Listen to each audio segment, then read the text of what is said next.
Alright folks, welcome back. So we're looking at the British pound versus US dollar weekly chart on the left hand side, Euro dollar weekly chart in the center, and the dollar index weekly chart on the right. If you take a look at what we're forming here, we have a inside candle, which is previous low and previous high of the week prior.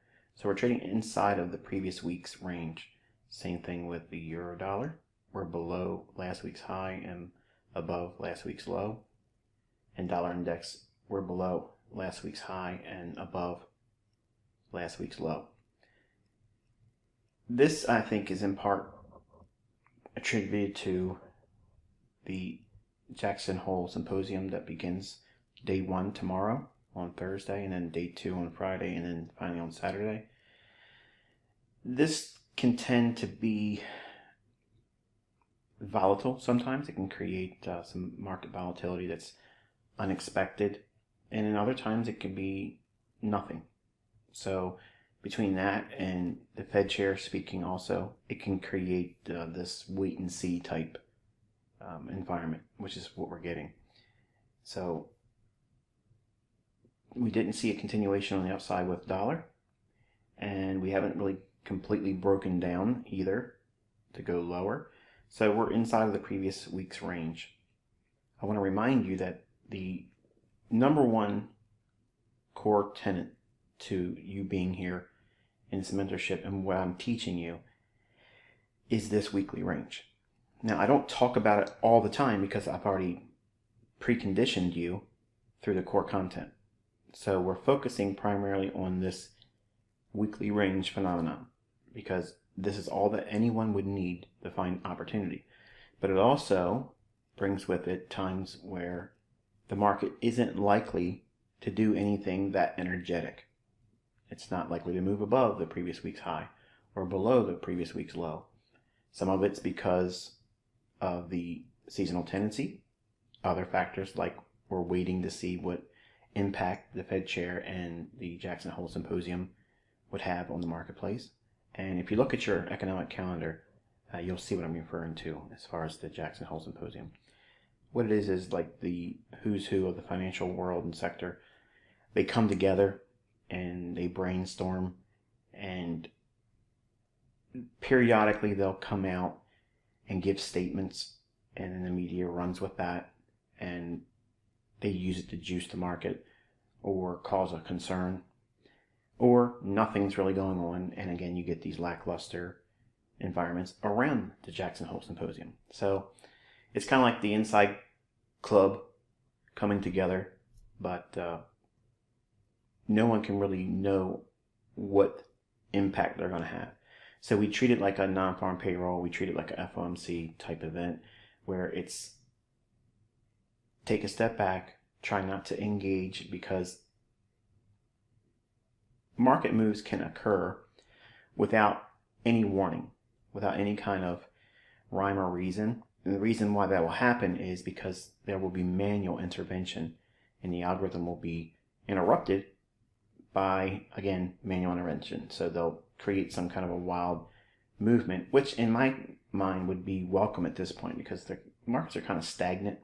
They need to get moving a little bit. They're not really doing a whole lot in the last few weeks. It's been rather boring.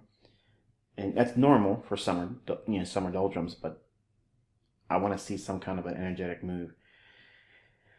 One of the things I'm watching on the global front is China's interest in Taiwan. There's been some talk about how the U.S. may have as many as 50 to 60,000 servicemen and women in Taiwan. I don't know how to corroborate that and find out if that is in fact true, but it's just what's being talked about across certain news wires or whatever. That to me is just as important as what's going on in Afghanistan.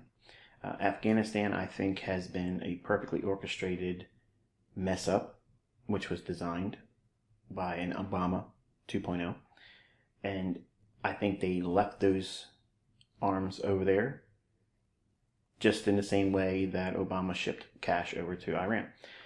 It's facilitating, with tools and money, more destabilization, which leads to an eventual Middle East crisis. And I've told you for months now, war is going to be the end result of all this. It's going to happen, and that in itself will create market volatility. So while we could say in the US or in other countries, well, that's there and it won't affect me, well, if we're speculating, it will affect us. Okay? So just be mindful of that. Keep your eye on, what's going on over there in Taiwan. And for the life of me, I don't know if I have anybody from Taiwan in the mentorship. It's one of the countries I haven't really looked at to see if we had any students from there. I may have, I don't know. But if you are a student and you're a charter member, you're welcome to create a thread in the forum and keep us abreast as to what's going on, because that would be an interesting thing. I might actually create a area in the forum so that way it'll be like off topic. And I've been really reluctant to want to do it because it could very easily spin off into like QAnon type stuff, which I have already told everybody. And even when it was really popular, I said it's a psyop. It's to make everybody sit down and do nothing. And I think all the QAnons, okay, that were out there are sitting here scratching their head thinking, what's going on? This isn't what was supposed to happen. And it's not getting better. It's going to get worse. So you have to prepare. And all of these things, if we're paying attention and if we have people in our mentorship that are in these other countries that can give us a on the ground view and more or less information, if you will, while we can still do it, I think it'll be beneficial, not only for my own interests, but I don't want it to become a conspiracy distraction. Okay? In other words, I don't want to create an in-house conflict between those that would believe one thing and not another. So one of the rules here in the mentorship, once you become a charter member, you can engage and talk on the forum. There will be threads that you can create and be a part of and take a look at other people's opinions about the marketplace or whatever. I do believe if it's managed appropriately by you as the community, that being said, not taking odds at other members that may have an opposing opinion, I would appreciate it if you would just say, here's what's being discussed here, and try to keep your personal interpretation out of it and let the readers of whatever you share kind of like come away with their own opinion about what that information is, because I filter a lot of stuff that I see and most of it's nonsense, but other things are interesting because it's kind of hard to argue when you see the Australian police and government and in New Zealand doing the things that they're doing, and they're actually coming out saying, you can't do this, you can't go outside, you can't look at the sunset, you can't talk to your neighbors because you might infect them. It's like we're on a whole different, like I said, science fiction level, and it's going to get worse. Like it's going to get off the charts worse. And at some point, war will be a result. And war will absolutely cause all kinds of financial opportunities, but it will also bring hardships too. It may initiate wild price swings that nobody can really engage safely, and that's the unfortunate risks that we as speculators assume, which is why I'm telling you, just relax, because a false flag attack or event, let's put it that way, is going to happen soon. Before we see the end of this year, it's going to happen. What that is, I could care less, because it's going to create all kinds of shifts in sentiment. It's going to instill fear, which is what I'm not trying to teach you. I'm not trying to teach you to be a fearful person. I'm teaching you how to engage when everything, like when the initial blast of whatever this event would be, let it pass for a week or so. And then what we have as a chart will highlight where they have to go in either run for liquidity or rebalance. So you kind of like want to just sit on your hands and just observe right now. And I know it sometimes is a little unnerving And some of you probably don't want to hear what I'm talking about right now, but that's just too bad. Okay, you're going to have to accept it, because we're going into an era where whether you feel comfortable with this or not, you're going to have to contend with it. Not only here, but in your front yard. In your own home, you're going to have to deal with this. So you might as well just get used to having to balance it, look at it with the proper perspective, not through fear, not through anxiety. I'm not trying to fear monger. I've never done that. I've had members quit, months ago. They thought I was fear mongering, and some of them have been emailing asking if they can come back because now it's happening in their country. No, the door's closed. Sorry. Bottom line is this. We're looking for opportunities that make sense, that is one-sided. That means it's easy, low-hanging fruit. That's what this mentorship teaches you. It's not, I'm going to teach you every 1 minute price swing and you're going to go in there and look like a market wizard. That's not what this is. What I'm teaching you is to find the opportunities when the market's so overwhelmingly obvious that it's going to go for the previous week's high or the previous week's low. And once it does that, are we in an environment that will continue once it goes above the previous week's high, or continue to go below the previous week's low? That's it. But when you have opportunities to decide whether or not the previous week's high or low is the initial objective, that's the basis of our bias initially. We don't really need it to continue once it goes to the previous week's high or low. We're just looking for that clear, obvious one-sidedness that the previous week's high or low is going to be attacked. And right now, we don't have that. Presently, looking at the weekly ranges across both the euro and pound, we're really far away from, not that far, but we're far away in terms of relationship between euro. We have a lot of ground to go to get to the high on cable.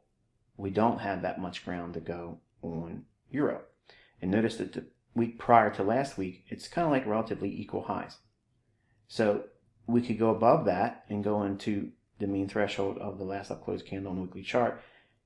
It might sweep that, and that might be a reactionary level that sends it lower, or I could be completely wrong and just keeps on going higher as euro crashes down and takes out these lows and gets into this imbalance here. Because I don't have a clear, obvious, this is what's going to happen. We have Jackson Hole Symposium. It's iffy, and we're still in the month of August. So again, you're learning what keeps me on the sideline, what keeps me cautious about not being in the marketplace at the present time or whenever I would be on the sidelines. It's this. Now, let me toss this in as well, because you obviously heard in the last video yesterday, I divulged, and a lot of you are sending me emails. If you haven't sent me an email, please don't send me an email. I appreciate what your sentiments are, asking me to get well and all, but if this week wasn't in August, and if we were not looking at the Jackson Hole Symposium for Thursday and Friday, okay, I would still probably be on the sidelines this week, because I have a lot of pain that I'm managing, and that is a huge distraction right now. I'm irritable. I've been irritable with my own family members, short because I'm uncomfortable. So if I'm agitated and irritated because of something like an illness, or in this case, and falling on my stairway, that is one of those things in real life, because we have to always balance these things. If you have something that happens in your life, maybe it's a death in the family, okay, or a job loss, something that you just don't see coming, it comes out of nowhere. Even if the markets look really, really good, I would probably still stand down and not do anything. And you're probably going to ask the question as to why. Because if we have something in our personal life that is causing, number one, a distraction, or pain, or concern, or worry, or anxiety, we're going to be looking for that feel-good, warm and fuzzy response of doing something right in the marketplace. And it doesn't matter if it's a $10 win, or if it's a $1,000 win, or $20,000 win. We'll look for something to give us that little distraction from the misery that we're what we're presently going through in our personal life. So one of the things that you learned if you went through all my free stuff on YouTube was not to teach yourself to treat these markets as a genie in a bottle. Like, fix my problems, distract me, give me money when I want to play the game, but don't take anything from me. That's the worst thing to do. So I kind of wanted to build this whole monologue, if you will, with the idea that reminding you that this is the core of what we do here. Now, this isn't the only thing you can do once you learn everything that I teach you, but I want you to be rooted in this premise right here. The weekly range is what we're focused on. All we need is a small portion of that weekly range. But if the weekly range is unwilling to make its way to the high or the low in an obvious fashion, then we're either stuck with assuming a loss if we've taken a trade, or we're forced on the sidelines and doing nothing. And both of those things are fine. As a trader, as a speculator, you need to be accepting that as, okay, well, this is a normal function of long-term participation in speculation. Because you're going to have losing trades. You're going to miss opportunities. You're going to have it wrong. You're going to have mixed signals that keep you on the sideline doing nothing and not really knowing why it's doing what it's doing. And that's normal also. But understanding that this is the reason why I teach over a full year with core content with new students when they come in, they're learning these areas or pitfalls, these snares, if you will, that trip up the unlearned because they won't know what causes these periods of uncertainty, consolidation, or in this instance, we could see volatility for no justified reason. Like the market could create some kind of a wild price move on Thursday and or Friday and leave us wondering, like, where did that come from? And I'm already letting you know in advance, this is one of those instances where manual intervention typically creeps in and they override the algorithm and now put in a level that they want to send the price up into or down into. And sometimes it goes right back into the middle of the range. And there it is. It just basically took people out. And now nobody is in a position of potential profit. That's what we can generally see as a historical reference on this event that takes place. And again, that's the Jackson Hole Symposium. All right, so let's get into this and wrap this up because I don't want to talk any more than I already did. The dollar index daily chart. See, we have ran above previous day's high, right in here, institutional order flow, back deeper inside of the buy side and balance, sell side efficiency. And I mentioned yesterday, if we trade down below here and we come back up in, that will likely create a bearish breaker. And liquidity below here, volume and balance would be the objective. We haven't accelerated in here, but that could obviously change tomorrow. And or it can completely reverse and go higher because we are still in an area where it could create an optimal trade entry. It could be populating new opportunities to go long. And I don't have a one-sidedness in here that gives me the confidence to say it's going to run the high here. I'm just giving you, if I'm wrong, and I could be wrong. That's why I'm trying to focus on the likelihood of my analysis being wrong because of the Jackson Hole Symposium. And because I'm not really speculating this week, I'm not really engaged, it's no skin off my back, and it should be no invitation for you to say, okay, ICT is saying it's going to do this or do that, because I'm leaving you with a 50-50, which is what we have in the marketplace. I don't want to say anything that would give you that little nudge and push you over the edge of saying, okay, yeah, I was waiting to hear something about the buy side or the sell side. Now I heard it, and I'm going to interpret what ICT said as it's a okay, go ahead and take that trade. That's not what I'm doing here. So if you do anything this week and you made money, you did it with conditions that I would not say, hey, high five. And if you lose money, I don't want to know that because I'm just going to say, I told you so. Why didn't you listen to me? So it's going to throw gas on the fire that's already burning. So we'll see what we get in regards to the Thursday and Friday Jackson Hole Symposium. Dollar index hourly chart ran above previous day's high here, and we're just about to sweep below yesterday's low. And we still have a little bit of that range in here with the order block. Just be mindful that it could hit that and then run back up and hit this premium high of the daily buy side balance, sell side efficiency.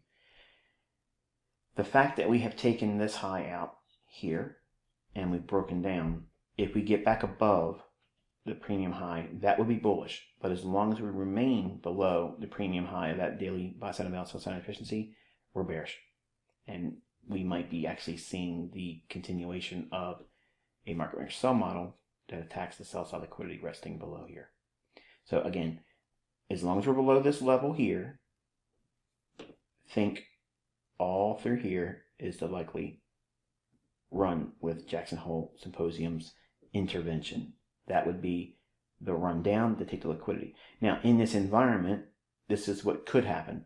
They could use Thursday and Friday's price action to take it down below there and then whipsaw right back up in and then resume higher and completely disrespect this whole imbalance, overshoot it, and then take out the liquidity and then rally. And if it did something like that and we got back above this high, that would be extremely bullish in my opinion, and it would probably be an extremely strong rally to get up into the levels we were looking for on the hourly chart, which, let's go back up real quick.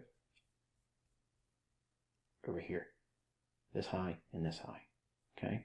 But as long as we remain below the premium high of that buy side balance, sell side efficiency on the daily chart, we're bearish. Only in the sense that that's where the likely scenario would unfold for manipulation because of Jackson Hole. Okay, Jackson Hole Symposium's volatility, or the likelihood of the volatility that would be injected into the marketplace because of that event on Thursday and Friday. That is what I see as a likely disruption. Okay. So here is the 15-minute time frame on the dollar index. Relative equal highs. We ran through that. Again, taking out previous day's high. Here's the beginning of the 24th. Here's the initial high of the day and the low of the day. And swept it. And we're just about to take out, or what looks like we're going to be taking out at the time of this recording, the 24th daily low. Lots of wicks in here tagging that premium high of the buy side balance, sell side efficiency on the daily chart. Broke through it, came back up in. Look at the bodies respecting the premium high and breaks lower. Euro dollar daily chart. Okay, we have the sell side balance, buy side efficiency. This to me looks like it's not respecting this at all, and we're probably going to be wanting to go up into this area right in here. So buy side above this high and the imbalance there. Okay. Hourly chart on euro. Again, you can see how swept below the low here and here. Sell side liquidity taken on both lows. Rallies. Back up into premium high. And buy side liquidity above here and here are the next two draws on liquidity. So basically 117.85 and 118 big figure. Euro dollar 15-minute time frame. Again, you can see relative equal lows and low here. Trade down below that. Sent it above initial daily high. And then finally ran it through the 24th daily high and above the premium high on the daily sell side balance, buy side efficiency. Came back down in, so we'll see if it wants to make a continuation on the upside to that 118 big figure. British pound versus US dollar daily chart. Came all the way back up rebalanced all of this, and now we're north of it now. So as I mentioned in yesterday's video, if we continuously trade higher,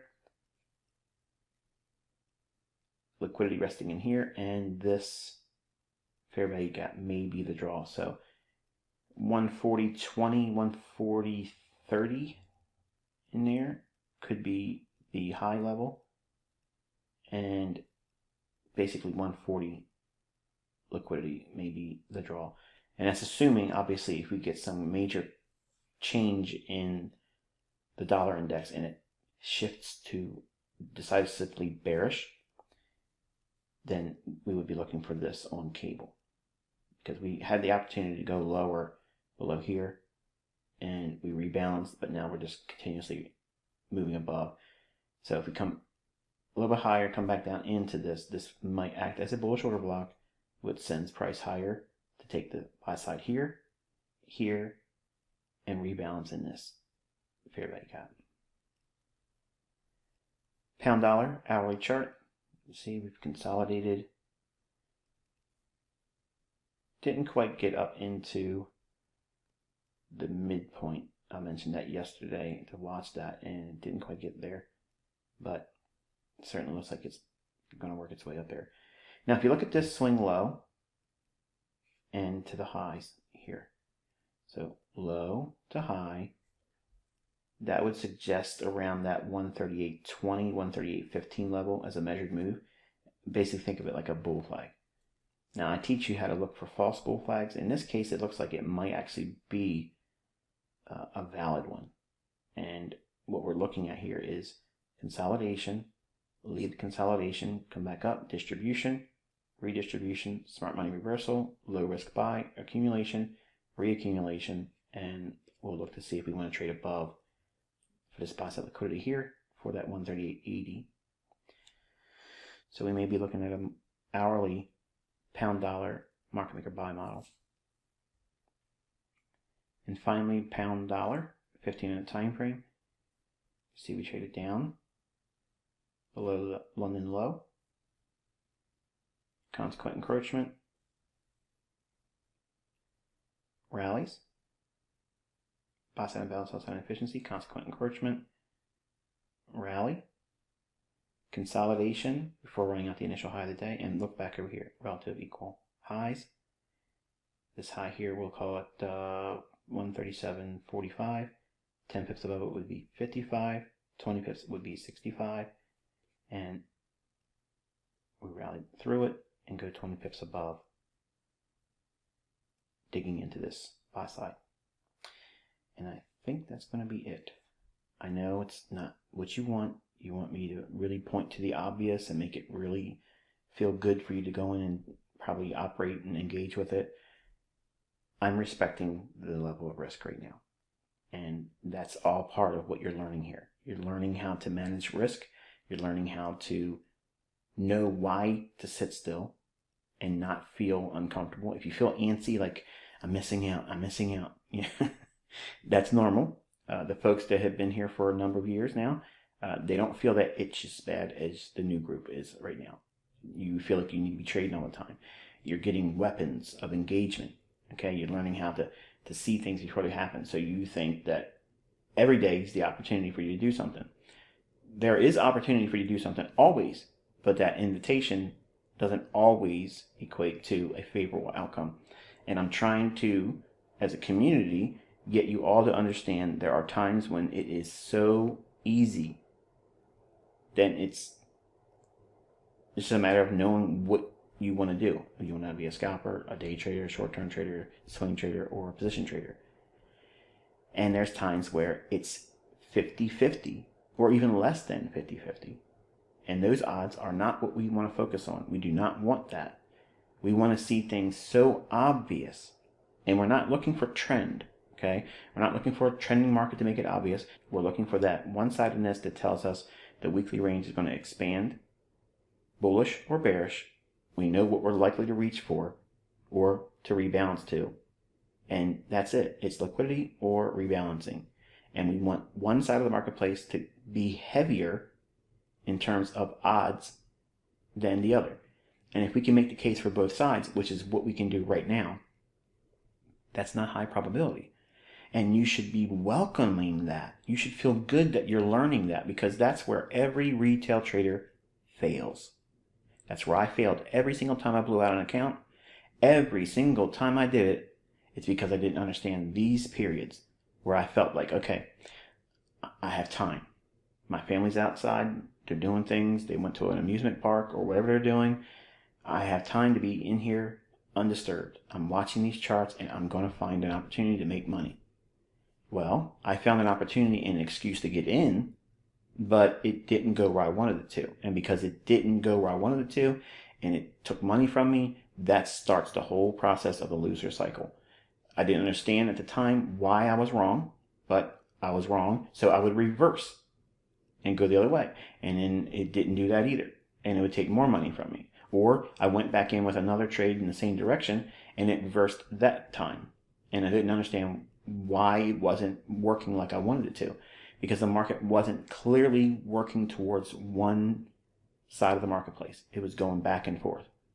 And I'll give you an example. This could be the opportunity where we see it run up and you think that this is a sell. I'm not saying that you wouldn't see this now. I'm saying if you're a developing student, you'd be surprised at things you're not paying attention to.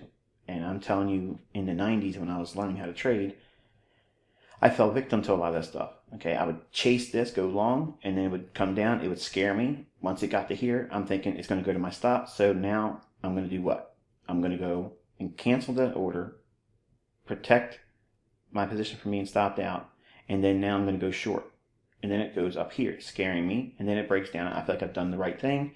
Then it goes below the low, and now I'm married to the idea. It's going to keep going down. And I reject any notion that this is going to reverse, even when it's up here, and then I'm stopped out. Or I remove my stop thinking, okay, it might just tag this level. And then it goes up to that level, and I say, okay, it might go just a little bit more, and then it screams, and then I'm finally forced out of it because of fear. So I sold here, and I get out up here. That's the type of stuff I was doing in the 90s. And some of you new students are probably nodding your head thinking, I thought I was the only one doing that kind of stuff. Everybody does it when you first start. And in the 90s, I did those types of things. And it would be so debilitating and just demoralizing to me as a man, because I felt like I wanted to win all the time. I felt like I could win all the time, which is unrealistic. And I felt, because I gave myself all the advantages of not having anyone in my home to distract me. My kids weren't home. My wife wasn't there. Everything was turned off. No phone could disrupt me. And I was going to, by hell or high water, make money because I was forcing my will in the marketplace. And I was humbled. Not once, not twice, many times. And it finally got to the point, and this is answering some of the questions I get too. How did I overcome adversities when it felt like it was too hard to continue in the beginning? Number one, I did not believe I was ever going to quit. I needed to stop and take breaks, even though I called it quitting at the time. They were just periods of stopping because I needed to ground myself. I was too emotionally and psychologically invested, and it was painful. So I had to take a step back and reevaluate things and go back in with a fresh perspective. And I still would fail, and I failed many times doing that, but I did not see it as I was never going to get it. I just felt like, okay, is this going to be really worth it? Because if it's this hard, once I figure this out, I'm going to feel so empowered. And you have to have that faith that no matter how hard it is for you to learn this in the beginning, it's worth it. Because you're not going to win every trade, and you're not going to be right about everything. Your analysis isn't going to be right. My analysis isn't always right.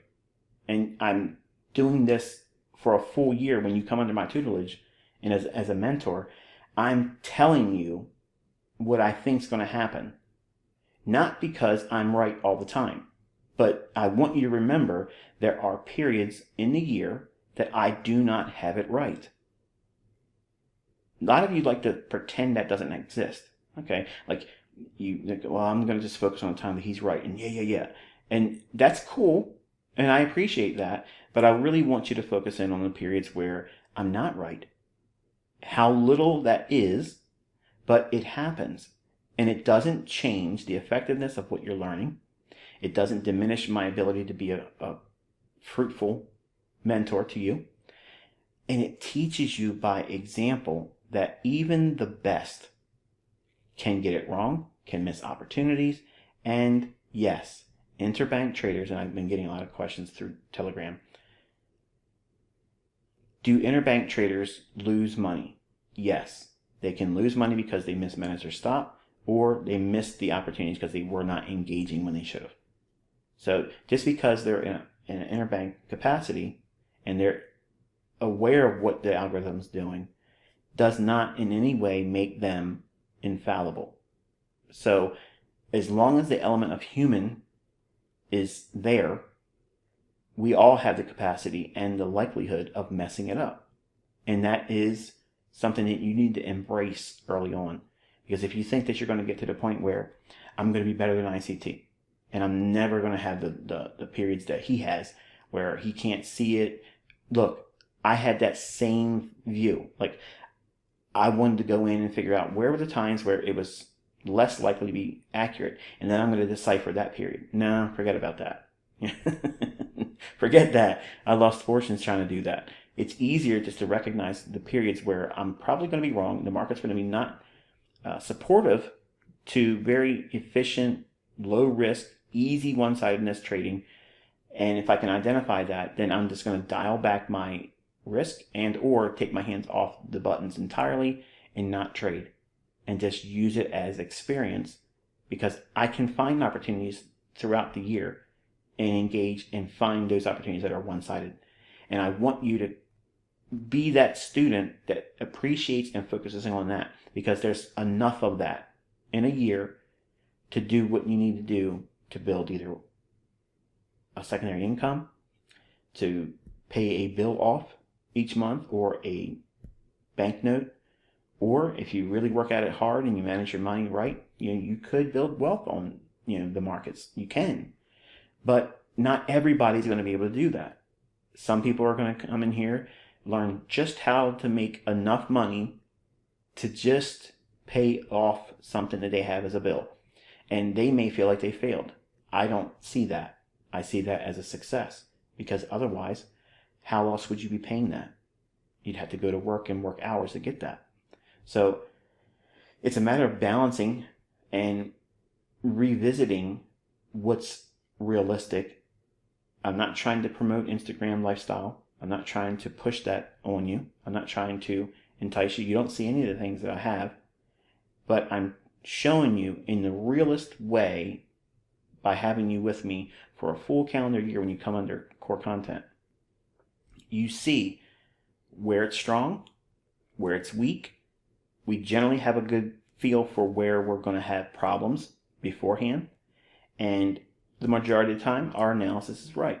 There are times when we're not right, or I have to stay on the sidelines and say, right now I don't have a good reading.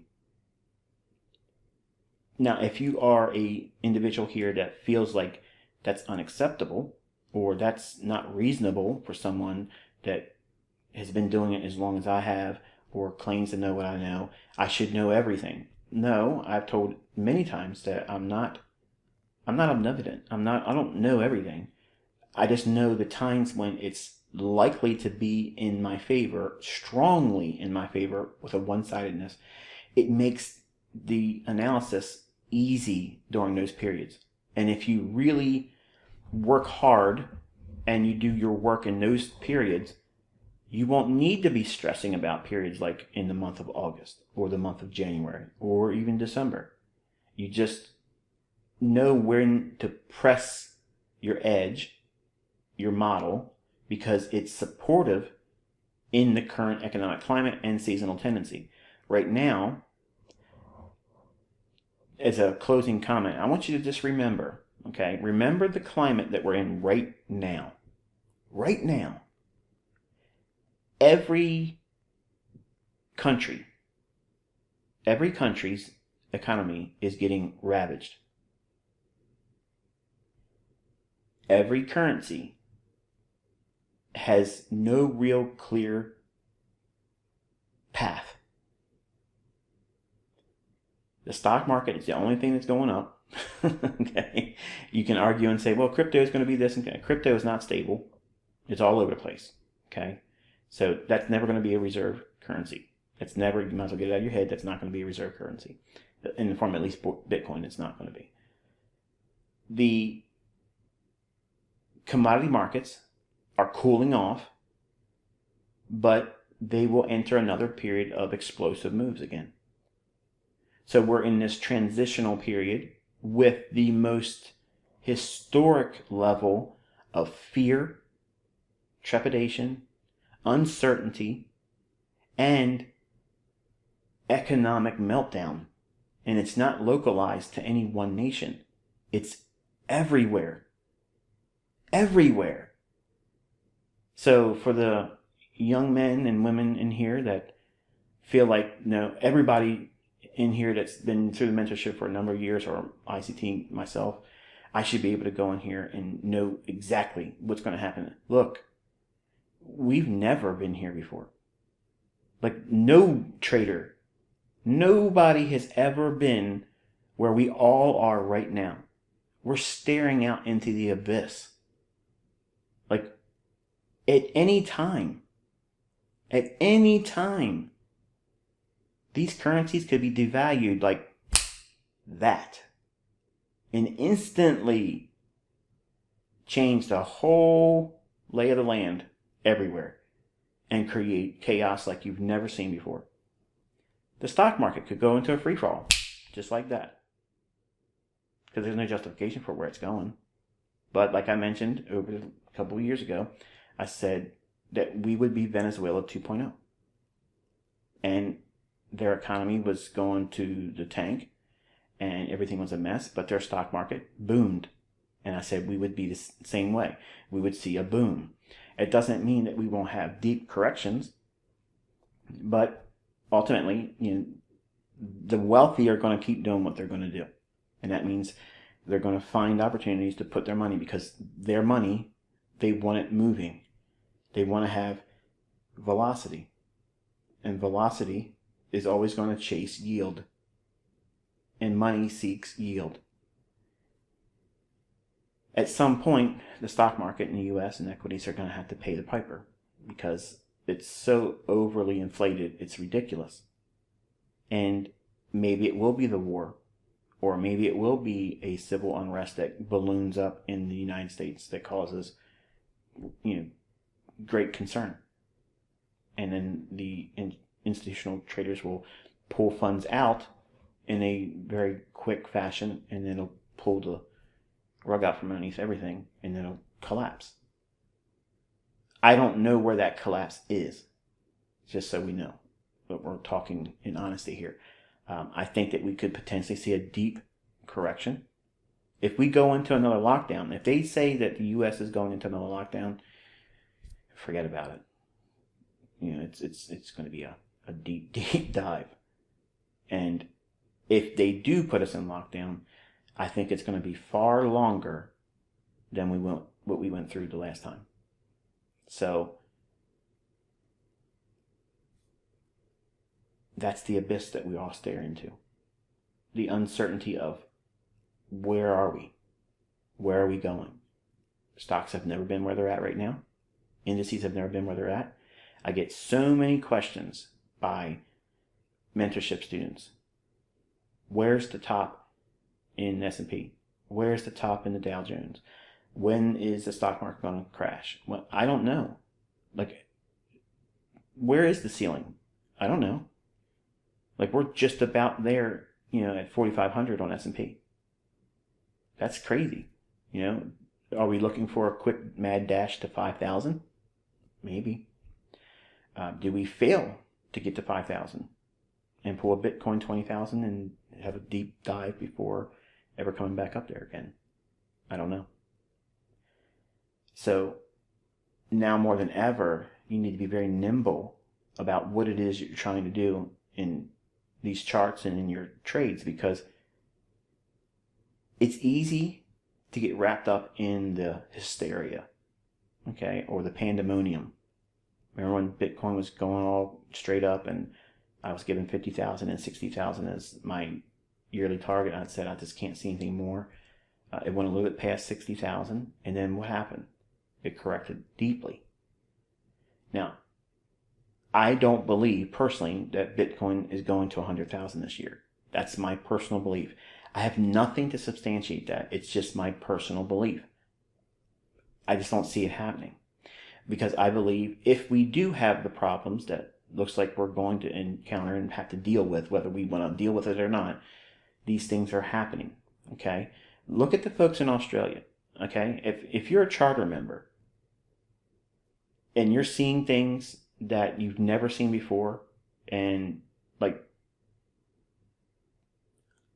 I could go on like forever from what I've seen. Okay, and maybe there's other people in our mentorship that aren't aware, but it's like 1984, the book. Like, it's happening in New Zealand. It's happening in Australia. Like, they're doing some really nasty things to their people. And because it's somewhere else, you think, well, that's, it's horrible, but, it doesn't affect me. It's started in Australia. Now it's gone to New Zealand, and it's going to spread out like a cancer. It's going to come to America. In the United States, we will have that boot on our neck. Or we can say, well, I'll meet you in the streets. And I think that's ultimately what's going to happen here. While we still have arms, that creates a whole different paradigm than what we see going on in Australia and in New Zealand. In France, they have people standing in front of the grocery stores denying them access because they haven't been vaccinated and they don't have a passport. That is very concerning. And that's exactly the things I was telling you, that when we first started this whole thing, I was in agreement to the 2 weeks. Shut everything down, do what you got to do if it's, being advised for a medical stance. Let's do it. Let's see if it helps. But anything more than that, if they don't, release us from that, this is going to go on for a long time. And now, here we are, a year and a half into this show, and they're talking about booster shots, vax passports. You got to have papers to leave your area, 5 kilometers. This is like Nazism. Okay, and honestly, like the same people that were perpetuating that back then, that's who is behind all of this. The World Economic Forum, Klaus Schwab, they're Nazis.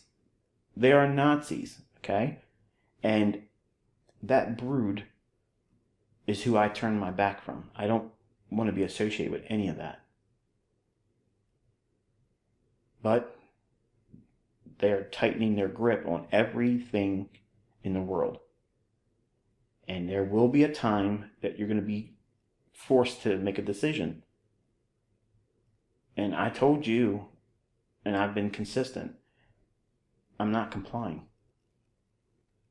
I'm not. You can. That's your choice. I'm not. I'm not saying do what I'm doing or don't do what I'm not going to do. I'm saying I'm not. I'm not taking that poison. I don't care about a passport. I don't have a problem being introverted. Nobody's coming in my home. And I could care less about being in civil, social events. I don't care about going to the theater. I don't care about going shopping because I can have things purchased and delivered to my home. If I have to have people that have vaccinations get things for me, I'll go that route. I'm that determined to stand in opposition to all of this. Now, am I going to go out in the streets and protest? No, because I don't think personally that's good for my family, because anything can happen. That's like inviting an accident. That's inviting hardship. I'm trying to be a gray man, okay? I'm not trying to stand out. That's why I'm also quiet, where I used to say a lot of things on my community tab on my YouTube channel. I don't want to draw any attention to myself. That's also the reason why when I spoke in my Telegram channel, the things I said, once I had said them, I deleted it. Because I don't want to draw any special attention to myself. I'm already on the radar for other things. I don't want to be singled out for the things I'm saying, because there's enough moving targets out there that I should stay below the radar. And I don't want to be an advocate for protest. I don't want to be an advocate for uprising. I'm just saying that it's obvious that that's what's going to happen. Okay, it's gonna happen. You don't see on your news all of the rallies. Like France, they had so many people out in solidarity, like saying, screw you. And we don't want this passport. We don't want to get vaccinated. We don't want to have that stuff for a disease that's 99%, you get over it. Now they're forcing them to inoculate their children against their will. Nobody's putting anything in my kids, because I have freedom seeds that they can catch before they try that. And if you don't know what that means, Google it. That's a hill I'm ready to die on. So,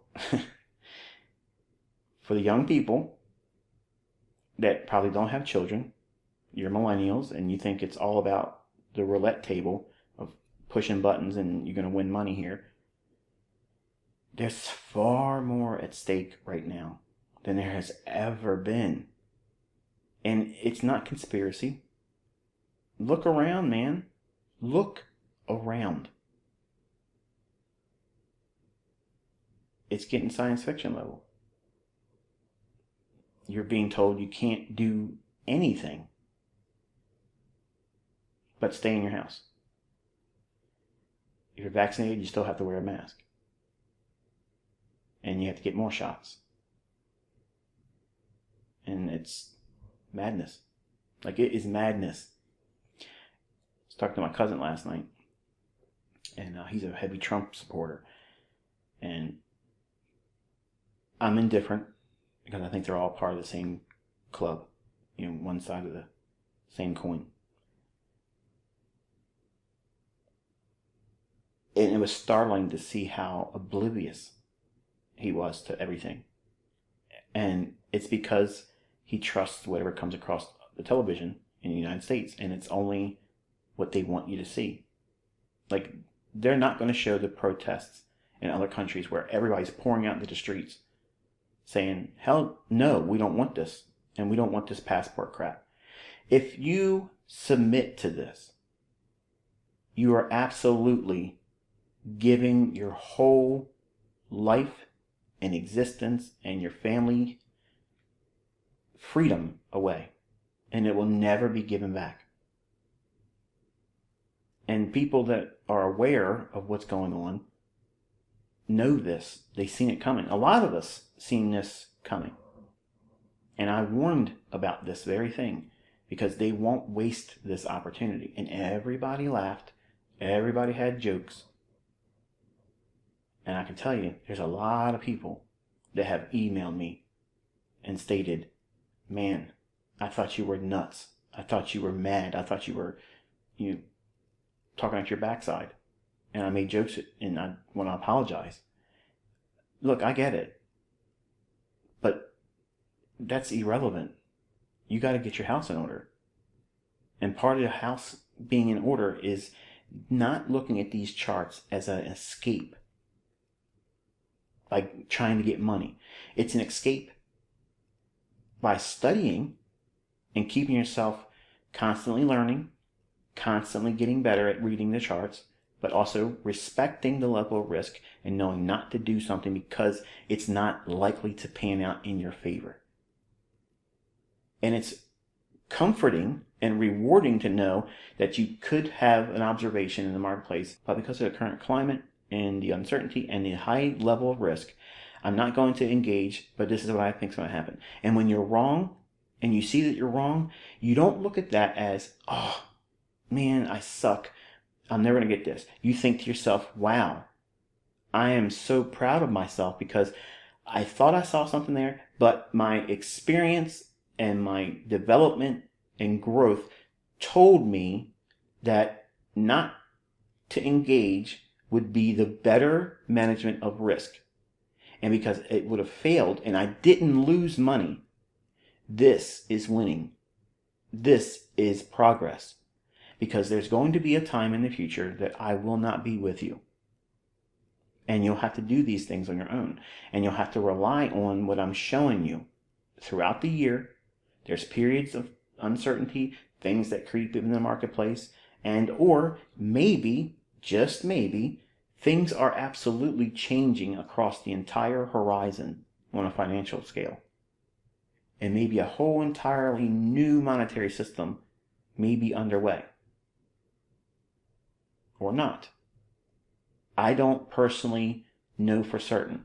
I do know that what they're instituting is something I don't want to be a part of. So, you're going to have to make a decision for your own house, what you're going to do. Because I don't know all the answers to that. I don't have a solution to everything. And if they're going to blow out every economy and completely collapse everything and bring in a one currency, a one government, we have bigger problems than that. If that's what's going on, we have a real problem. So that's where faith kicks in. And a lot of people are going to be confused. They're going to be scared. They're not going to know what to do. And that's why I lean on my faith. Because even if I didn't have the money, even if I didn't have the skill, even if I didn't have all the things I have right now in my life, I would be the same way right now about everything. I would not be taking the vax. I would not be worrying about, who's going to be elected, because it doesn't make a difference. That's why I've never voted. I've never voted. And when I look at these marketplaces, as we have them right now, the only thing I see is near-term volatility with no rhyme or reason right now to be in anything. And so many potential opportunities for this to have a black swan event come in and blow out both sides of the marketplace. And just some wild volatility injection that just completely eviscerates the market. And that's from the financial side. We're looking at a stage that is so ripe and primed for a false flag event, 9/11, Pearl Harbor, something to that effect, okay? Because, like it or not, they're going to pull Biden out. They're already building a narrative that, the UK is holding Biden in contempt. The whole idea that, Harris is doing things more presidential than Biden is, speaking with world leaders, going across seas instead of going down to the border, which is what she was assigned to do, never did that. So there's going to be a transition, and they're going to remove Biden, and Harris will take over. And then you got Pelosi, and then whatever comes from that. All this stuff is like a constant storm of chaos, confusion, uncertainty, and nothing good. It's nothing good. That's a perfect recipe for market volatility that's off the charts. And most traders today are so sugar high on crypto that all they see is vertical going up. They could care less about any kind of correction. And in fact, they're so indoctrinated, they tell themselves, like a cult, you know, buy the dip. I hope it keeps going down. It keeps going down. These are the same people that probably have less than $100 invested in it. Okay? Of course, they don't care. But there are other people out there that have invested their whole life savings. They sold their house, all their possessions, and moved into a rental property.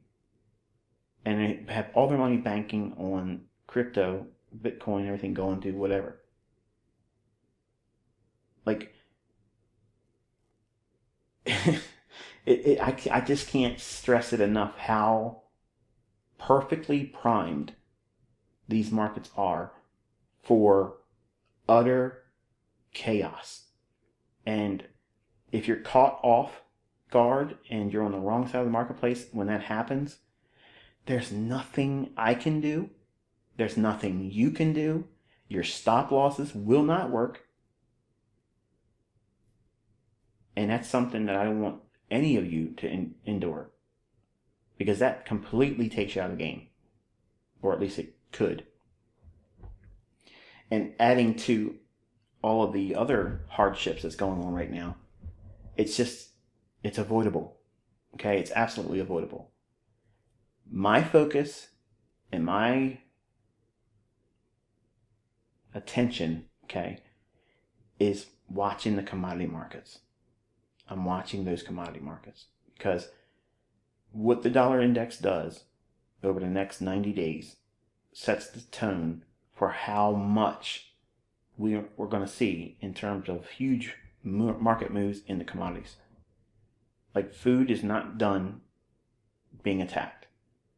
And now everywhere you hear water, water, water, there's a water shortage.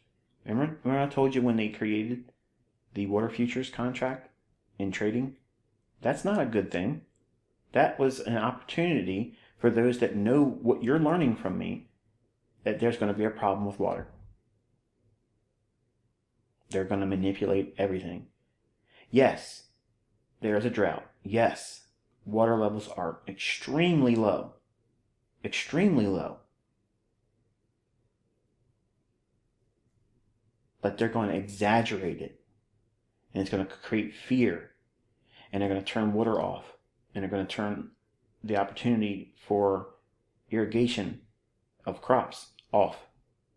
And that's going to affect next year's crops in spring and summer and fall. And there's nobody to put them in check. Because the elections are next November. A lot of things can happen between now and November of next year. And that's what I'm trying to tell you, that just keep your hands still. Settle yourself. Try not to get caught up in all the emotionalism and the fear that everybody else is getting wrapped up in. Because you can't control anything that's going on. The only thing you can control is how you react. And you can prepare the best you can.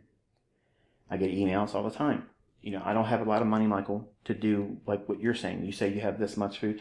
I don't say these things so that way you can say, wow, he has a lot of money to be able to do this.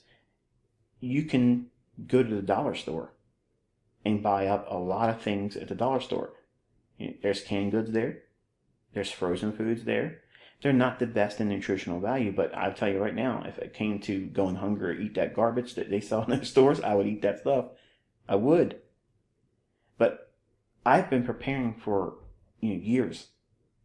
I told you before Trump was elected that we're going to see the Wild Wild West and science fiction stuff. I mean, folks, listen. There's a huge number of you that have been with me, and I said these things. And I'm not trying to pat myself on the back. I'm not surprised at what's going on. And that you shouldn't be surprised. You maybe didn't agree with me back then, but I'm telling you, it's getting worse. It's going to be worse. And if you don't prepare, and when I say prepare, it doesn't mean go out there and just buy food or buy extra things for your home. It means prepare your mind. Prepare your emotions, that it's going to be hard and that you can't do anything about it, And the only thing you can do is occupy yourself with things that will take your mind off of the things that you can't control. So even if you don't trade, you can engage yourself with studying. It'll keep you occupied. And there will be obvious one-sidedness coming in weeks and months ahead. It will be there. But right now, you have to respect the measure of risk that's out there. If you don't, I promise you will regret it.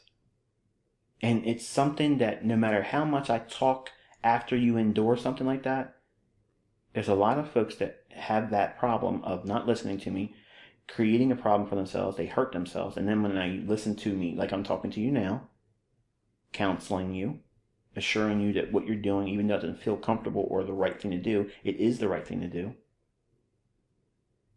But the folks that don't listen and they fall into a pitfall and they lose money or they've done something to hurt themselves financially because I told them not to do something and they did it, no matter what I say, will not comfort them. And it probably won't comfort you. So avoid it. This is what I do. I avoid these periods where I know I'm probably wrong. And if I'm probably wrong in these instances, more times than I'm right, why on earth would I want to gamble just to see if I was right? I don't need to be losing money to say, yeah, I was right by not wanting to be in here, but I just had to do it because I don't have self-control. No, I have self-control. And you need to fortify your own self-control. And the only way you do that is by forging it in these periods right now, where it feels like I need to be doing something. I want to be doing something. I saw somebody talk about taking this trade and they made pips and I'm not doing it because ICT said this is what it is and this is what it ain't. I get it. It's hard to wrestle all that stuff, which is why I told you get off of social media, because 90% of them are liars. They probably didn't take the trade, or they have two accounts on demo and they did one direction one way and one direction the other. And or they have a trade they put on 6 months ago with no stop loss. They pulled up an old demo and now it looks like the chart went up to that level where they entered and it's probably a half a pip away from their spread. Would have never allowed them to get in there, but they're trying to sell the idea that they took that trade. That's the kind of garbage that's out there. And you being in a situation like we are right now, where we have to sit still. That's the best decision. Sit still. When you see other people lying and pretending to be doing something, or maybe they really did. I'm sure there are folks out there that are actually taking trades and making pips. And when you see that, it makes you feel like you're not doing what you should be doing, because you're trying to keep up with the Joneses. Okay, that's the expression we have here in the U.S. It means you're trying to do what everybody else is doing. And you don't need to be doing that.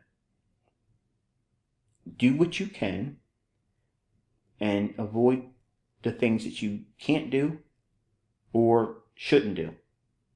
And that's what mentorship provides for you. It gives you a framework on how to conduct yourself from an emotional standpoint, a psychological standpoint, and from a financially responsible stance. What should you be doing? What shouldn't you be doing? When should you be doing it? When shouldn't you be doing it? These are all the things that mentorship under my wing gives you. But it's lessons like this that you have to be with me for weeks and months and up to a year to fully understand. Because I could take you back in time into a chart and say, hey, look, I would be sitting on the sidelines down here. And then half of you be like, yeah, right. You know, you're only saying it now because it's after the fact and it's obvious. But you probably would have been looking for this and that. No. You're seeing there are periods and justifications and rules why I sit still, why I say I'm not doing anything right now. That's what all these yahoos out there don't know. They don't know it. They do not know it. And even the bigwig, well-respected people out there, they don't teach like this either.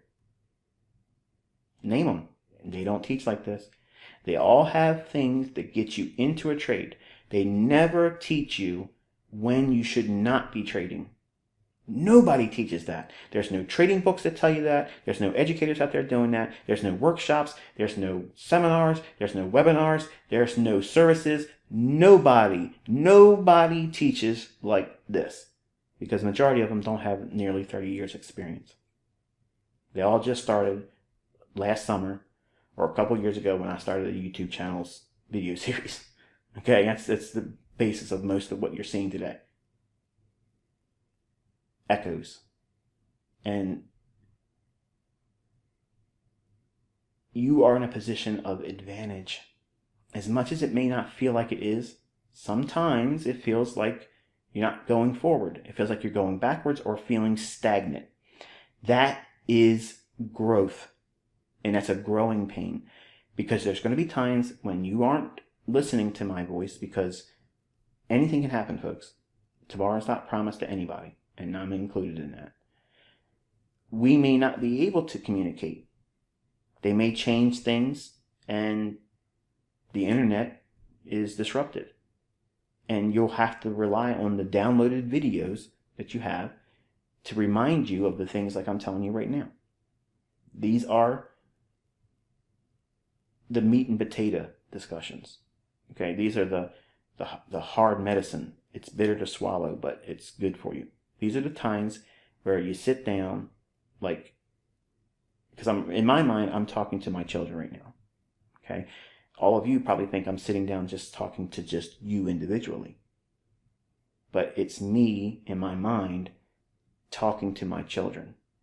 That's who I have in my mind as I'm speaking to you in this video. Because I want them to understand, should anything happen to me, that these are periods when Dad would not be doing anything. And the reasons why is what I've been discussing in this video. So these are always the videos that are most likely to not be enjoyed, or the ones that I've gotten complaints about in the past, and people have quit because you're talking too much and you're not teaching us anything. When in fact, this is one of the highest lessons you could ever hope to learn, is to understand how you're going to lose. Because I literally could write a book on how you're going to lose money trading, and nobody will want to buy that. But that's the book I would be buying. That's the book that I would be wanting to buy. Because it's not as simply saying, oh, well, go out there without experience and open up a live account and start trading with retail stuff. That goes without saying. But it's easy to believe that there's opportunity always, and there isn't always opportunity that's high probability. So the book could be titled that, and literally be like what I've said many times in the past, where I could teach mentorship. I could teach it and put it on the front of the USA Today, and it would be largely ignored, and nobody would do anything with it. But it would be a blueprint to make millions of dollars. Just like this video here. This video is teaching common sense, practical insight, and the emotional management and the psychological management of you as the trader. Keeping things in proper alignment, reminding you of what we're doing when we're not doing it. Why is that? What's the basis of not doing something? Because if you come into mentorship, and let's say that I started mentorship this month, okay, and this is the month you'd be having as your first month exposure to me, you would all quit. Every single one of you would quit, regardless of whatever you've seen me do in the past. This would cause you to quit. Because it's a period when it's like it is. I'm honest and tell you, I don't do hardly anything in the month of August. And it sounds like, what is going on? But then you contrast that with the other months where we're really strong in our analysis. Seasonal tendencies are there. The analysis is spot on. And it just looks effortless. Those are the times where if I was going to do a signal service, I would run it seasonally. And I wouldn't do anything in the month of August. So no one would pay in the month of August. And no one would be in a room expecting me to do anything. And I wouldn't do anything in the month of December. And I wouldn't do anything in the month of January. But all the other months, I would. And I wouldn't be trying to do a lot because most people can't follow rules. And even folks that come into my mentorship can't follow rules. And they struggle. They try to do their own thing. They try to take a smorgasbord of cherry-picked things from the lessons before understanding what those lessons are really teaching. And they come up with this kitchen sink approach to a trading plan that really isn't rooted in logic. It's just taking buzzwords from lessons, but not understanding what it is that they're doing. And if you look at what goes on in Instagram and on Discord and Telegram and YouTube, the folks that aren't really underneath my tutelage and they have exposure to people that I throw out that leak videos because they think it's hurting my feelings or making me mad, I'm done. You're not taking any money from me. This is it. The 2021 group is it. They take my buzzwords and they apply it to their charts and the moves that happened already. And that's the highest they're ever going to go. They're never going to be able to trade, and they're never going to be able to teach anybody how to do what they're doing in hindsight. So you are here learning how to do this properly. And the way you learn it properly is by defining the periods of when it's high probability and also knowing with a surety the times that you're going to probably get it wrong. Do you have any idea how advantageous that is? So hopefully, I'm pushing the right buttons here and canceling out some of the concerns that some of you have, or maybe have but haven't reached out to me. I'm doing these lectures like this because in this month, in this climate, it's important for you to be reminded of why we are teaching and you're learning the same things each time we get into a period of uncertainty. You're giving yourself permission to stand down, to do nothing, to just observe and study. Because if you don't know what you're doing and you gamble in an environment like this, the results could be devastating versus a low volatility period like in the beginning of the year in January, and you do something wrong. Well, it's probably forgiving because the range is going to be very small, and the worst case scenario would be your stock gets taken and there it is. We do not have that right now. We have the perfect storm right now, and guess what? There's more storm clouds gathering. And I don't know what everybody else is out there talking about right now. I don't know what all the well-respected Instagrammers are expecting or thinking. I don't know what all the hot shots in crypto think is going to happen. I don't know what all the best stock traders and index traders have been thinking in the past couple weeks. I'm leaning on almost 3 decades of experience, and I trust what I've learned. And even though we're staring into this abyss with uncharted territories in terms of risk and uncertainty, I trust the periods of the year where money will be put to use. They may have different venues where they put their money this fall, but I know that we're building up a huge opportunity for the grain markets and meats because they're going to be kept at a low supply and high demand. And you can't have those conditions and not have historical price moves. So I'm comfortable with not being so attentive to Forex or indices. Okay, I'm monitoring the global supply chain.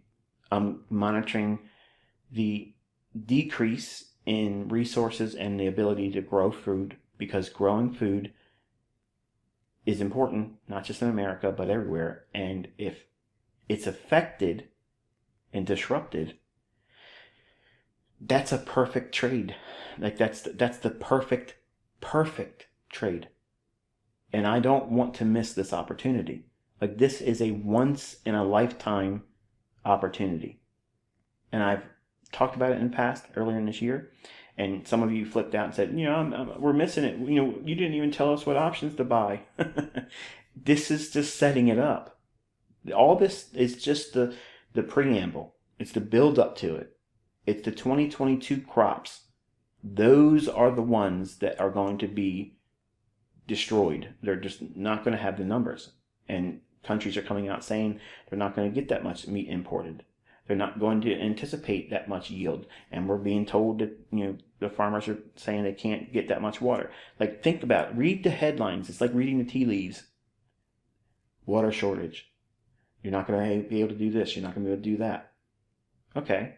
So take a step back and see how that's going to affect the global supply chain for food. The common denominator is that we're going to have a problem. We all are going to have a problem with food costs because the supply will be extremely low. It's engineered famine. It's engineered shortage. And if you have a real commodity, not like crypto, not like currency, which is an illusion. All currency is an illusion. These numbers here, they're just telling you what they think is the value. They say that's the value of this British pound versus US dollar. They do. We don't say that value. But we have to accept it because it's their commodity. Well, corn, wheat, soybeans, oats, all these things are real things. They're real markets. That's a real market. And it's needed. It's not, I'm interested in crypto because there's really no need for crypto. That's why I argue with folks about it. It's like, it's not a real market. It's not. It's, I can't do everything that I can do with a currency that's fiat. There's certain limitations still. Now, I know some of you go, you can do this, you can do that, you can have apps, listen, I get it, okay? I get it. But strip that away and go back to what I just mentioned. Commodities are real markets. That's the grocery of the whole world. You can't eat a Bitcoin. I can't eat a British pound. What am I going to do with that? I can't eat shares of stocks. I can't eat an option, one stock options. I can't, it doesn't have any real intrinsic value to sustain life. Wheat does. Corn does. Soybeans do. They feed the world. And that's the real opportunity. That's the thing that's about to happen. Okay? That's it. And everybody is being distracted with everything else right now. And all I'm trying to do is gently remind you that you're on the right track. Just because we're not hyperactive and we're doing this and doing that in the marketplace does not mean that I'm slack. Okay? I know exactly what I'm doing. I know exactly what I intend to be doing. My focus, and I'm just letting you know, I've said this earlier in the year, my focus is predominantly aimed at what's being set up for the largest commodity explosion, because we've never had, ever in the history, ever had a condition like we are seeing them orchestrate and engineer.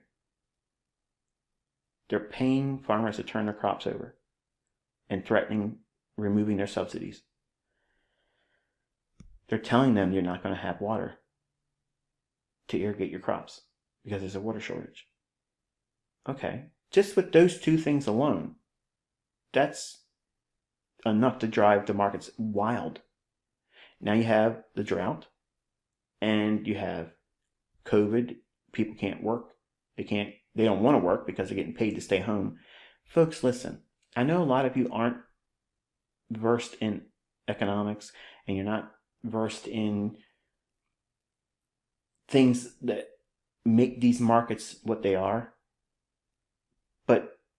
what I just made in terms of a summary or a simplification of the things that leads up to this, it can't be any more simple than that. And if you can't simply take a step back from everything that's distracting you right now, and if you can't see this, to me that's astonishing, because it's obvious. It's obvious. And everything that's going on, okay? Everything. Taiwan getting invaded by China. Afghanistan, they gave all of our weapons, billions of dollars of weaponry and artillery and equipment, all those things left over there. Just left it. That was a gift. That was a gift. It was all engineered. That's meant to piss us off, to be arguing about it, because we can't do anything about it. It's done. All these things are distractions from what's really the problem here. There's an authoritarian move underway, and a lot of people, like me, are not interested in complying. I don't believe the government. I don't have any faith in the government. And I don't care if it's a Republican. I don't care if it's a Democrat. They're all, in my mind, in a position of not to be trusted. Period. And that goes across the board for all of them.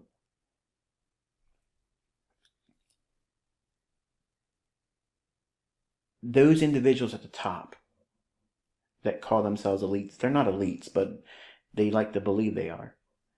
They are paying and financing the largest culling of the world population and economic wealth transfer there's ever been.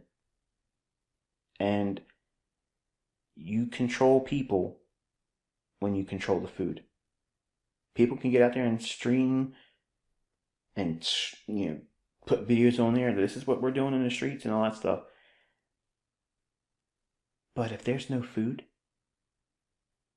all the screaming and hollering and burning down their own neighborhoods and cities isn't going to make food magically appear. This isn't a feel-good video, folks. I know. It's not an uplifting video. But it's a sober reminder of what maybe you haven't been paying attention to. Maybe you haven't been noticing everything.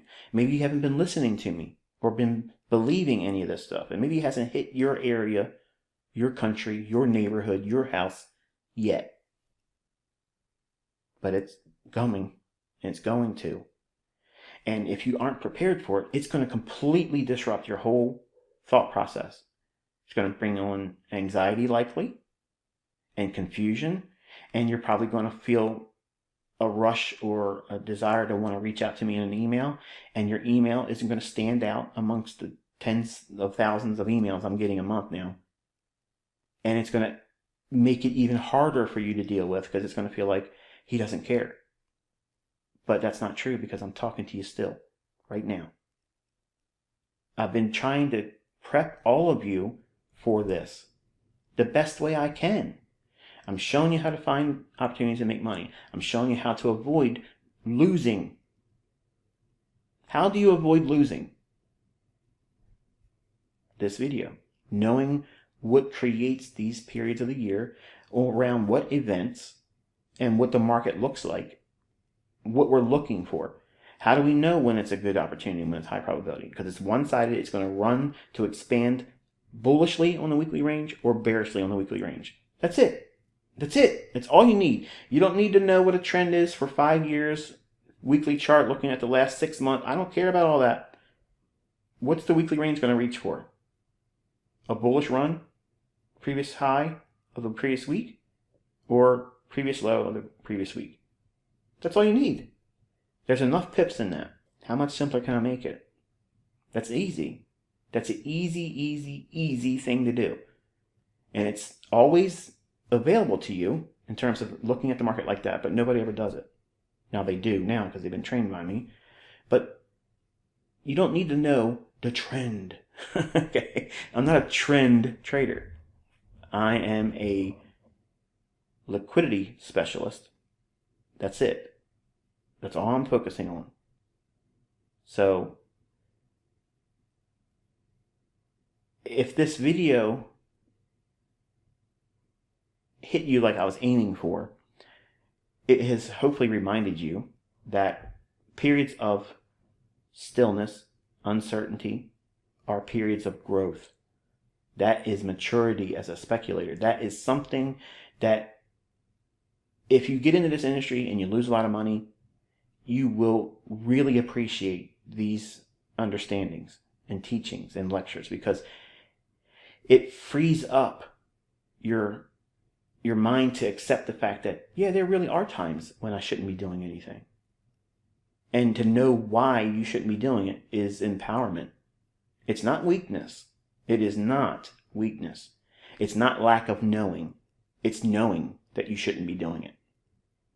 That's the paradigm shift. That's the knowing part that gives you peace, and it gives you a sense of trusting what you're doing is the right thing. And the thing that you're doing is nothing. Doing nothing. Being still. There are times when that's the best thing. Think about the times that you went and you took a trade, and as soon as you put the button on and you're in the trade, you regretted it and you wish you could just go back and undo it. Wish I would just sat still. Right. You're learning that here. You're learning how to do that. Because I already taught you how to make money. I've already taught you how to find setups. But the real mentorship, this is how you stay in the game. Letting longevity do its work of letting your results compound and build. You have to be able to weather periods of uncertainty, knowing what they are, how to anticipate them. When is it likely that you're going to do it wrong more times than winning it? That's being mentored. That's how you know someone knows what they're talking about. When they're likely to get it wrong themselves and they're honest and they tell you, this is where I get it wrong. Majority of the time, this is where I do it wrong. So, since I've seen this, I have a measured track record of knowing that this is usually where I go into a tailspin. Every year in the past, I've always had this trouble reading the market in this time. So therefore, I have narrowed down to a small little window of time where I don't want to do something during this time because the results are adverse. They're not favorable. So I'm not trying to beat it into submission and conquer that time. I'm submitting to that. I'm submitting to time to get through that and not feel any sense of anxiety. I don't look at it as weakness or I'm a weak trader because I don't know how to trade even in these periods. I'm sure if I went down to a 1 minute chart, I could find something to scalp 10 pips or whatever. Okay. But to do that would imply and teach you by default that, hey, when it's like this and it's iffy, just go down to a 1 minute chart and squeeze out 10 pips. That defies the whole point of what I'm teaching you. Probabilities are low. So what happens if you try to just do those 10 pips and you lose? You're going to regret it because you know that this is a time when it's not likely to pan out and you did something you shouldn't have done. It's bad enough when you take a loss. It's like, okay, I trusted everything and everything looked like it was there and I took a loss. That's normal. That's a cost of transaction business. It's the part of the game.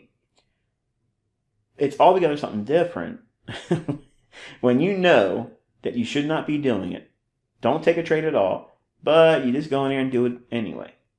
Well, it's the same thing I explained yesterday. I knew that there was a potential for me to fall on my steps. Okay? And not even 5 minutes later, it happened. And now my body hurts worse today than it did since it happened. You don't want to go through the pain to learn that that's not something you should do. I want you to listen to me and just say, you know what? This makes sense. And I'm going to trust it and go with it. I'm not going to look at it as a personal challenge to crack the code of these periods. Okay?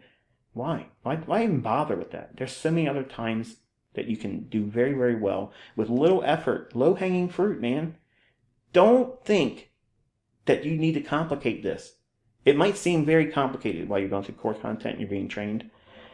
But once you get to the realization that you only need a few things with the proper context, the proper time of the year, order flow in your favor, knowing the liquidity that you're drawing to, or rebalancing, it's easy. The hard part is waiting till that setup comes. When that condition is ripe to engage, that's the hard part. And that hard part is only exasperated because you don't know everything you need to know and you feel like you're never going to get there when you're growing towards learning how to do that. And these periods are a huge part of that learning curve. And they're not the popular parts. It ain't just this year in the 2021 group that's, probably not appreciating these types of conversations. Every year in every group, these are the conversations I would always get, and they were usually foreigners. They weren't usually American students. They were usually foreigners because they will say, well, these things, you talk too much and you're not teaching. When I am absolutely teaching.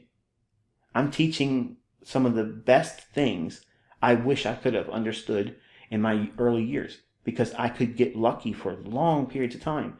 And in these periods would undo everything I did for months in just a short period of a few days to a week. And then boom, the account's blown out. So it annoys me and it offends me when students that don't know anything send me an email and say, I don't like this lesson and you talk too much, you're not even teaching anything. That's a student that's not prepared to learn. Period. And that's how I replied to them in the past. So if you've been watching this video or you've come to the conclusion that, maybe none of this stuff really applies to you, my response is, don't send me an email. You ain't going to like the reply. 2, sit back and wait because it will affect you. Everything I've said in this video, everything, from all the things that's coming from a global front, supply chain, food, forced vaccine passports, all that, it's all coming to your front door. And there's absolutely nothing you're going to be able to do to deter their mindset about having that as the end result. Period. So you have a choice. You can get all caught up in fear and worry and completely be useless to yourself and your family. Or you can say, okay, I'm going to do what I have to do to stay occupied and not fall victim to fear. And I'm going to work towards being able to find ways to generate money to get things that I'm going to need and your family's going to need. And there it is. Because if you haven't come to the realization yet that they're fastly moving to, you need to have this shot in you. And you need to be with papers proving it. Or you can't have a job. You can't go to the grocery store to get your supplies. You can't be part of civil gatherings. You can't go out in public. And you're basically the plague. Like you're the walking dead to be avoided at all costs. And you won't have health care. And you won't be able to be treated by physicians. Don't take my word for it. Do some research because that's exactly what's going on right now. How are you going to compete with that? You have to have a way of being able to make money and have a stream of income that doesn't require you going to a location, submitting your time for money, submitting yourself to experimental drugs, with gene therapy they call it, and risk an adverse reaction. Because they say the 99% recovery rate of a cold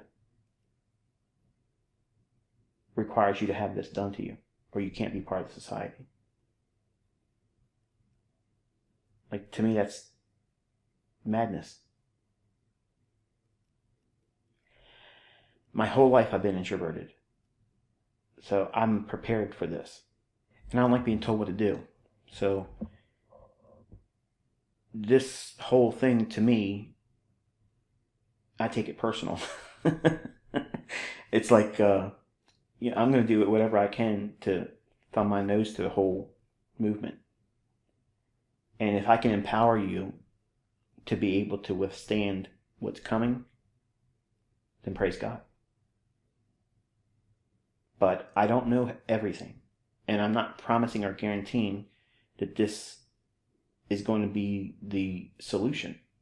You may be forced, ultimately, at a time of some future date, that you still have to get it. And that's a decision you're going to have to make on your own. I'm not. My family won't. And that's it. So, I've answered a lot of questions.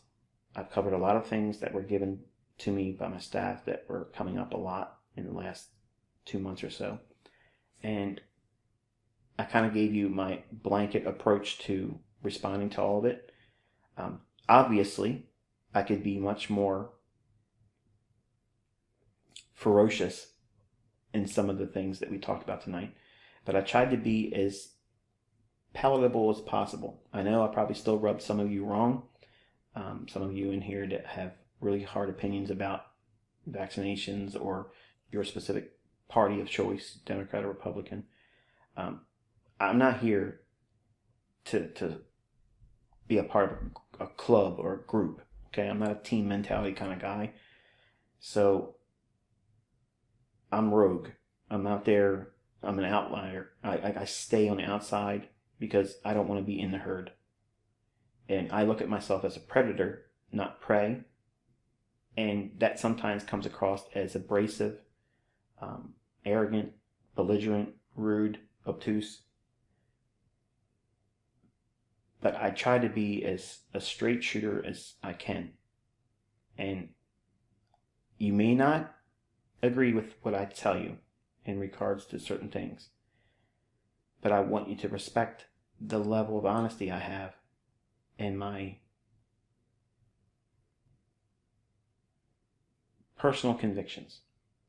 And I'm not here to try to convert anybody to my way of thinking.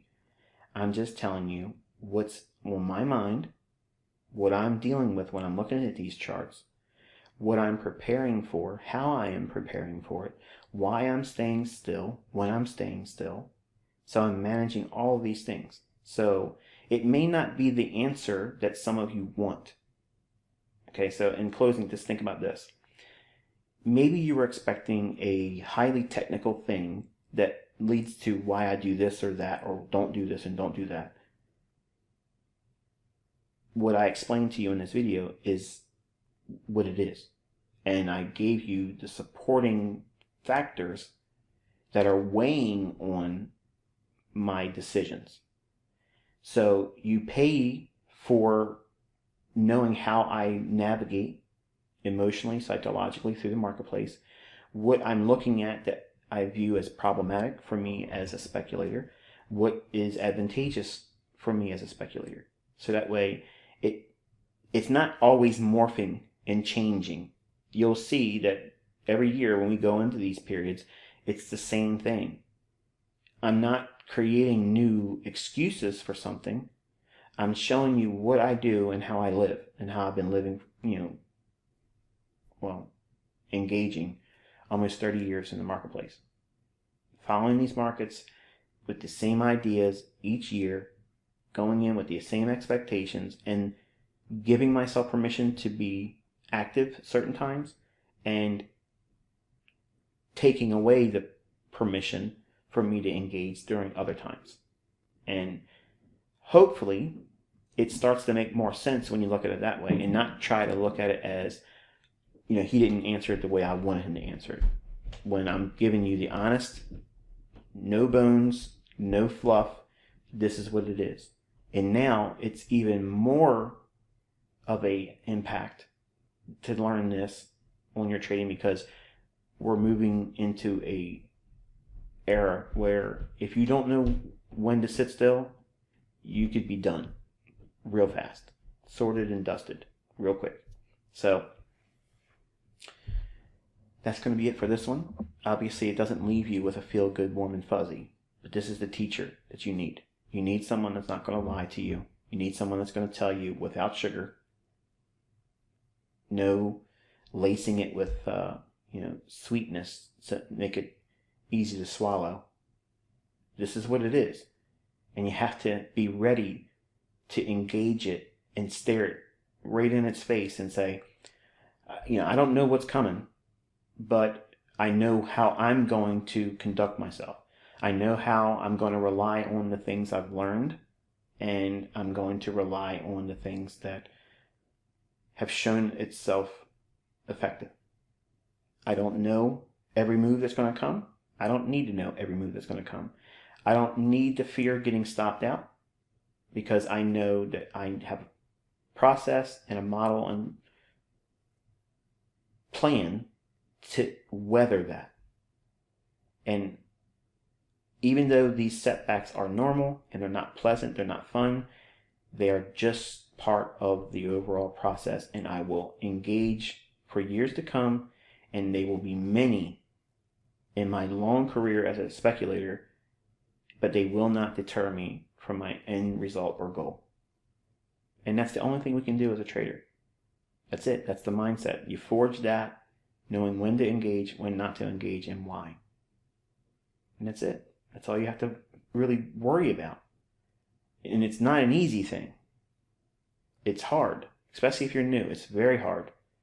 And for people that started in 2016, these lessons mean a whole lot more to a group that just came in, January and February this year. And I've said these types of things in the past. You'll come to core content lessons from years ago, and you'll hear me talk to the group that just came in that particular year and refer to them in contrast to the people that were here when I first started in August of 2016, when I started the mentorship. That group, as small as it was, okay, they have all the experience being under my wing in this mentorship. And they've seen year in and year out. They've seen the times when we're not doing anything, we're sitting still. And they know when it's right, and my analysis is on. And the concepts work like Swiss timepiece precision. But these are times when it's not likely to present that. And that's all I'm trying to really gather your attention again, okay? And remind you all that maybe that you lost track of that. Maybe you forgot. Maybe you didn't understand or appreciate that this is what is normal. It's not that the concepts are failing. It's not that it's being changed and no longer going to be effective. This is normal. Okay? It may not feel normal to you, but this is normal. Okay? And we will be engaging. We will be seeing a lot more volatility. We're entering the fall months again. And there's always this mad dash to get the markets excited again, because they want yield. And money seeks yield. And when it presents itself, we'll be engaging. So until I talk to you tomorrow, be safe.